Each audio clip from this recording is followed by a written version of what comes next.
When two bikers decided to mess around with a couple and their tiny dogs on the bustling streets of Venice, Los Angeles, they thought it was all just harmless fun. Little did they know, their cruel antics would lead them into a confrontation with none other than action star Jason Statham.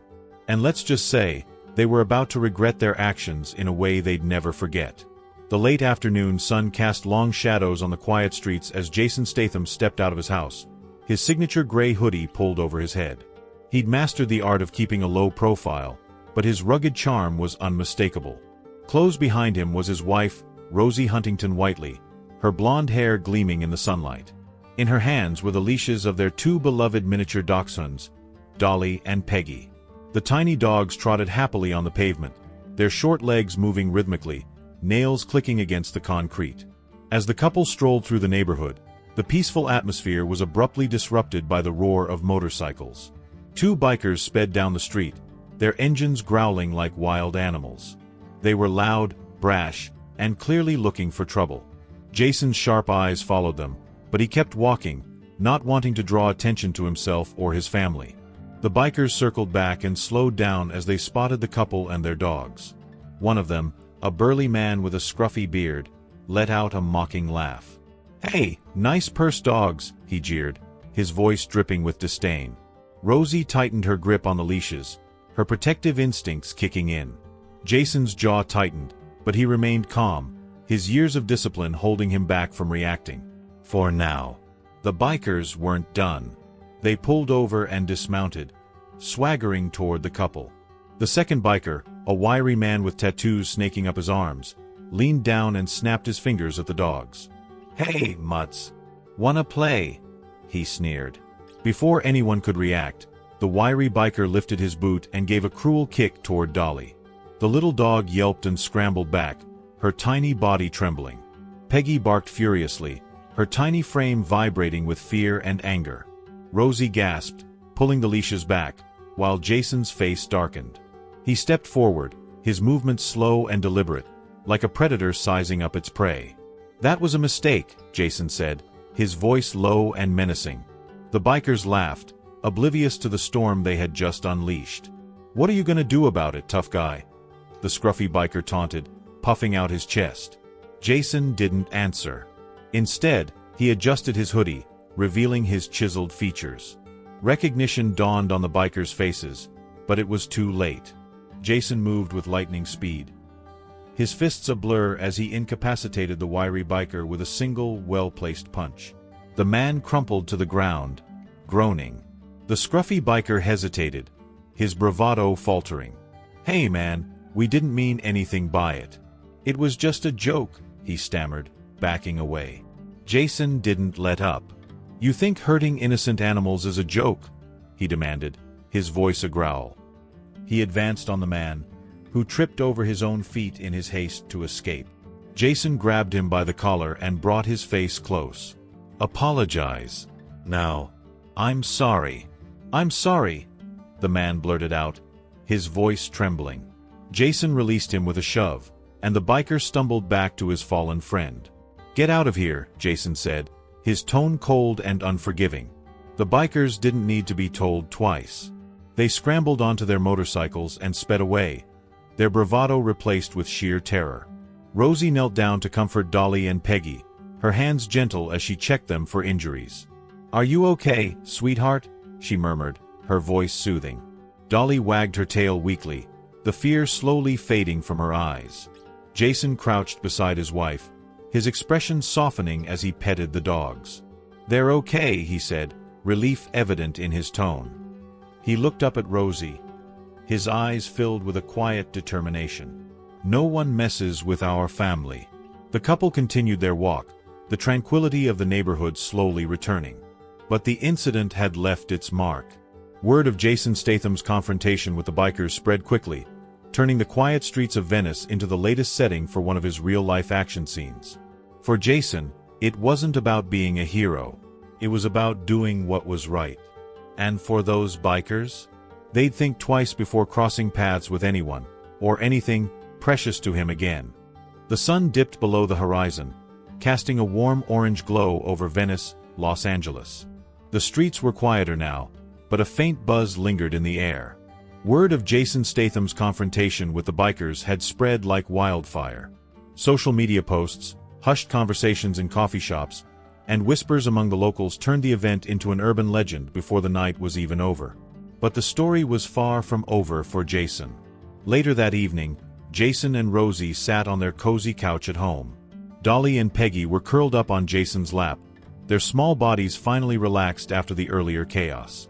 Rosie sipped tea while scrolling through her phone, her brows furrowed.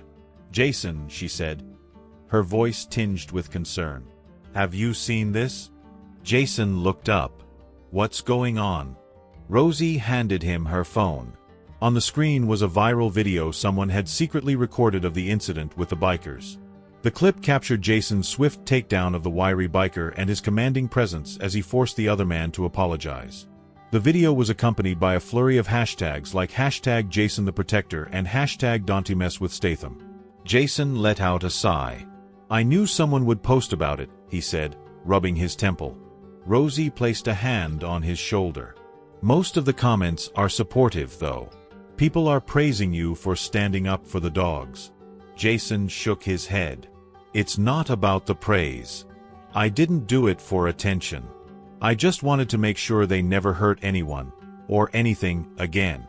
Rosie smiled softly. "That's why people admire you, Jason. You're not just a hero on screen." The couple sat in silence for a moment, but their peace was interrupted by a sudden knock at the door. Jason frowned and gently moved the dogs off his lap before standing. Rosie followed him, her curiosity piqued. When Jason opened the door, he was surprised to find two police officers standing on the porch. One was a tall man with a serious expression, and the other was a younger woman who looked slightly nervous. "Good evening, Mr. Statham," the taller officer said. "We need to talk to you about the incident earlier today." Jason stepped aside to let them in. "Come in," he said, his voice calm but wary. As they entered, Dolly and Peggy barked briefly before retreating to Rosie's arms. The officers sat down, and the younger one spoke first. "We've received a formal complaint from two men claiming they were assaulted by you this afternoon," she said. Jason's jaw tightened. "Assaulted?" he repeated, his tone incredulous. "They kicked my dog." The taller officer nodded. "We understand that, sir. There's also a video that supports your side of the story, but the men are insisting they were victims." Jason exchanged a glance with Rosie, who looked equally outraged. "Victims?" she said sharply. "They terrorized our dogs and laughed about it." Jason did what anyone would do to protect their family. The younger officer hesitated. "We believe you, Mrs. Statham. But because a complaint was filed, we're required to investigate." Jason leaned forward, his gaze steady. "Investigate all you want. The truth is on that video. Those men were the aggressors, not me." The officers nodded and stood up. "We'll file our report," the taller one said. "And if you have any more information or witnesses, please let us know." After they left, Rosie placed a reassuring hand on Jason's arm. "We'll get through this," she said firmly. Jason nodded, but deep down, he was frustrated. How could the bikers twist the story to make themselves look like the victims? He wasn't about to let them get away with it. The next day, Jason decided to take action. He contacted a friend of his, Marcus, who was a private investigator. Marcus was a sharp, resourceful man with a knack for uncovering the truth. "Marcus," Jason said over the phone, "I need you to look into something for me. These bikers filed a complaint against me, but they're the ones who started everything." Marcus didn't hesitate. "Send me what you've got, and I'll dig into it." Within a few hours, Marcus called back with an update. "Jason, you're not going to believe this," he said. "Those bikers have a history of causing trouble. I found reports of them harassing people in other neighborhoods. And guess what? They've got a few arrests on their records." Jason's lips curled into a grim smile. "Good work, Marcus. Can you send me the details?" "Already on it," Marcus replied. Armed with this information, Jason decided it was time to clear his name. He scheduled a meeting with the police officers handling the case and presented Marcus's findings along with the viral video.